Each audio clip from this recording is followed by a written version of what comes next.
Salut à tous! Dans la vidéo de cette semaine, on explore le nord de la Thaïlande. Donc on va commencer ici à Bangkok et progressivement remonter jusqu'à Chiang Mai en passant par deux sites archéologiques majeurs, Sukhothai et Ayutthaya.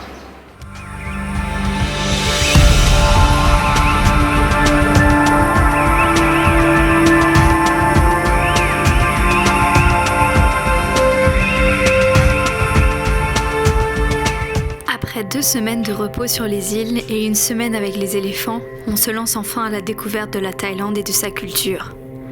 Le pays, qui n'a jamais été colonisé, a bien des trésors à offrir, de l'imposant palais royal de Bangkok au temple bien vivant de Chiang Mai.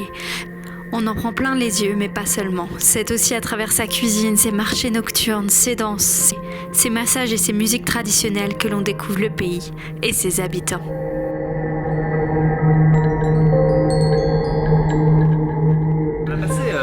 À Bangkok, mais on vous a pas tout filmé parce qu'on n'avait pas trop la motivation.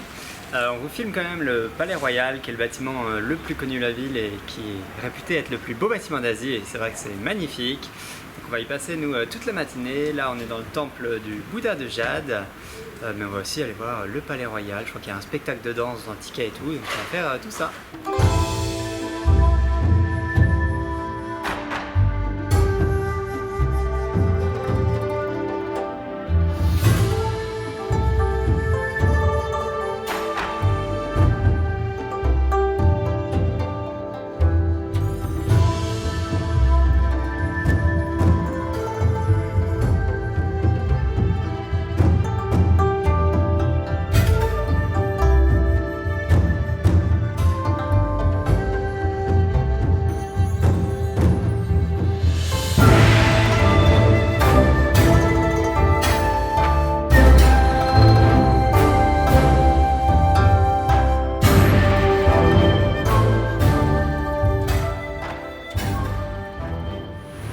On quitte maintenant Bangkok et son palais royal pour rejoindre Ayutthaya où on va passer 2 jours, donc c'est un site archéologique majeur. On est parti!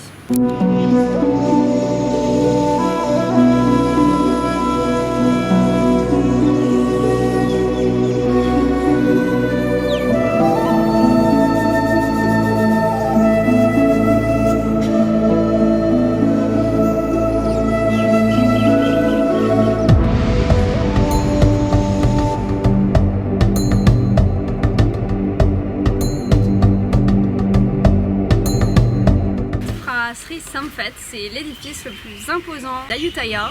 Ici, c'est surtout connu pour les 3 chedi, donc les 3 bâtiments en forme de cloche, qui représentent les 3 premiers rois d'Ayutthaya, et c'est ici que reposait d'ailleurs leur sang.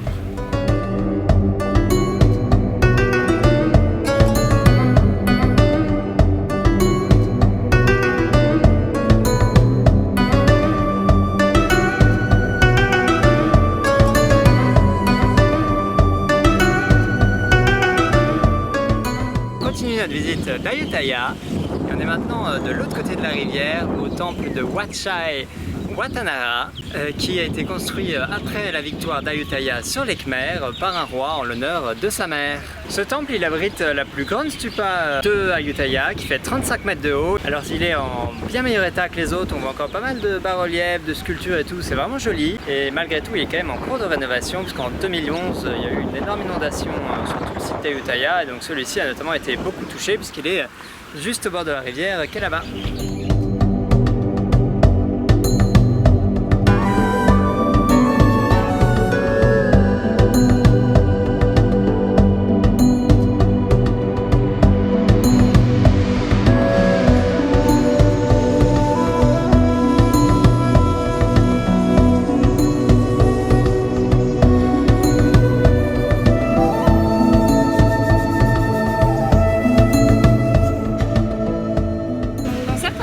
Il y a un peu des bas-reliefs. Ce qui est sympa, c'est quand ils mettent des petits textes explicatifs en dessous parce que c'est pas toujours facile, même avec le texte, à imaginer. Là, visiblement, sur la partie basse, il y a comme souvent des rochers, des forêts, des animaux sauvages. Visiblement, on est censé voir des tigres et des éléphants. Au-dessus, il y aurait des anges avec les mains réunies en prière. Et au-dessus, il y aurait Bouddha sur un piédestal de lotus. Voilà, à l'intérieur, il y a un genre de château avec des gens à gauche et à droite. Pareil.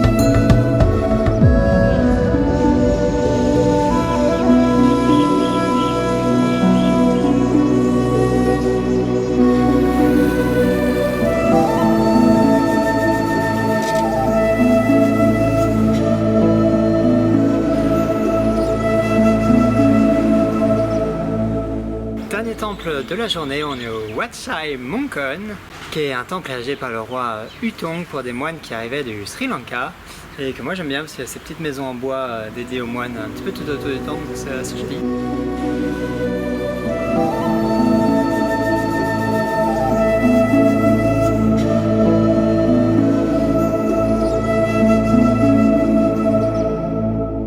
Notre journée de visite à Ayutthaya, elle n'était pas facile parce qu'il fait quand même très chaud, même en vélo difficile, mais on était vraiment agréablement surpris. Tout le monde nous avait dit que c'était pas terrible et que ça valait pas trop le coup d'y aller, et nous on a trouvé ça vraiment super. Les temples sont très beaux, franchement c'était chouette.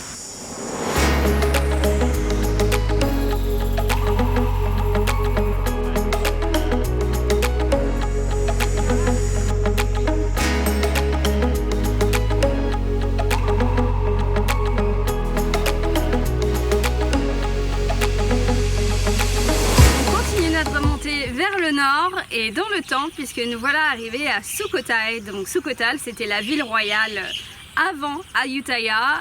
Il y a eu 8 rois qui se sont succédés ici pendant environ 150 ans.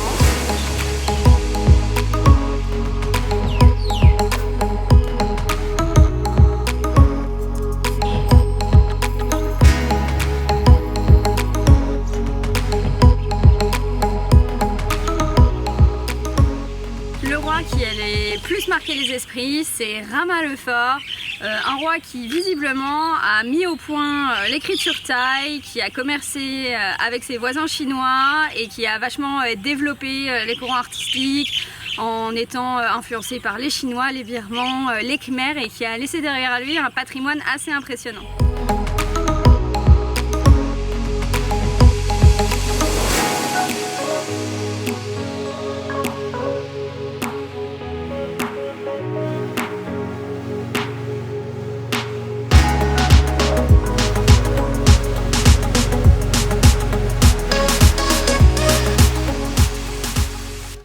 Savoir que cette partie de la Thaïlande a longtemps été sous domination khmer, alors forcément les temples qui datent de cette époque nous rappellent beaucoup les temples d'Angkor.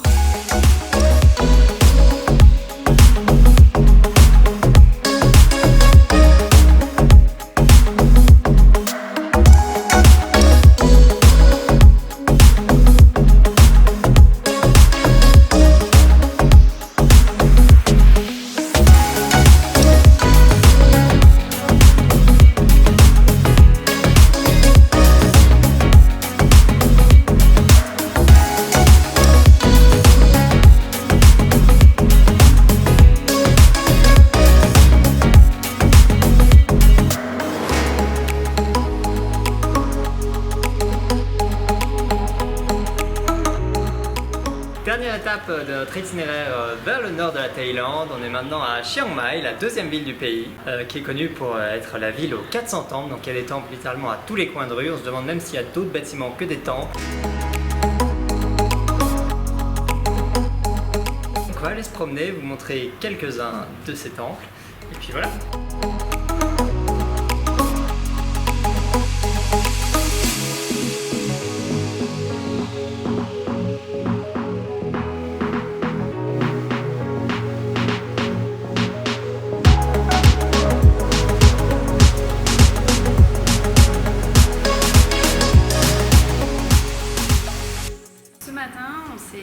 Un peu sans but dans Chiang Mai et on est tombé par hasard sur ce centre de collection privé. C'est dans un magnifique bâtiment, il y a plein d'objets d'artisanat et notamment ici on est dans la salle du textile, donc qui regroupe tous les textiles que cette famille avait dans sa collection privée qu'elle a rassemblée pendant plus de 30 ans.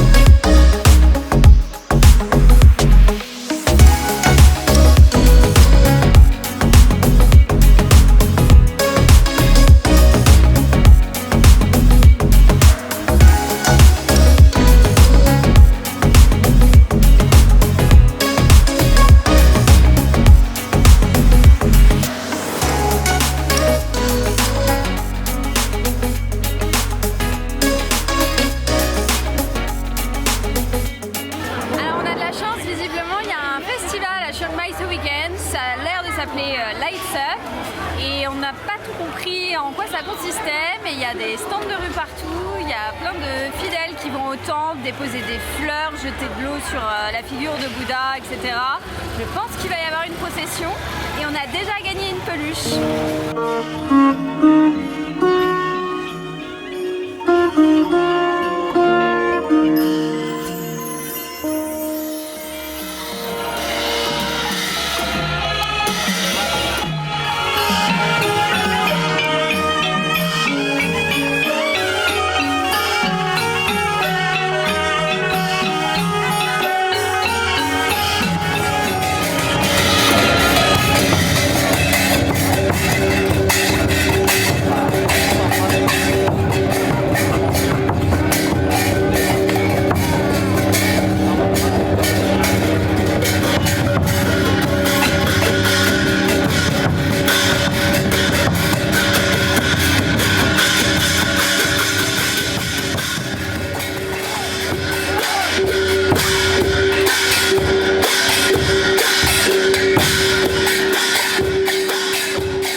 Pas mal du tout, j'aime beaucoup la texture de la pâte et le chocolat est coincé à l'intérieur.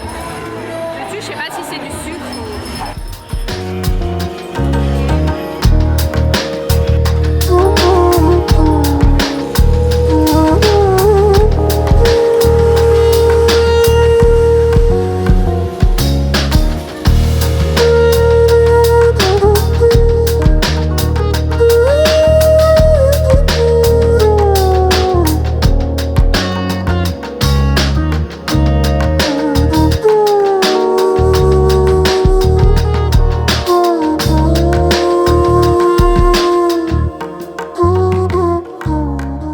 Notre troisième jour à Chiang Mai, on est allé un petit peu au nord-ouest de la ville voir le mont Doi Sui Thep. C'est un mont qui est couronné par un magnifique temple bouddhiste, donc on a commencé par là.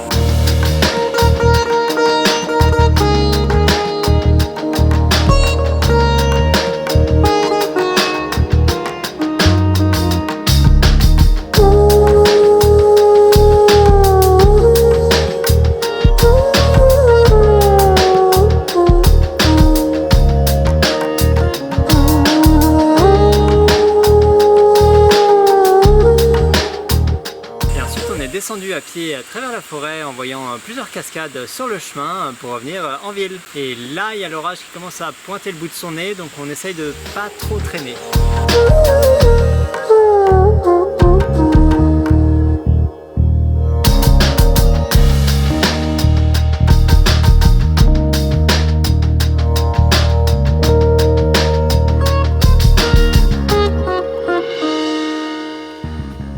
La vidéo se termine ici, mais on se retrouve la semaine prochaine en Mongolie dans la taïga.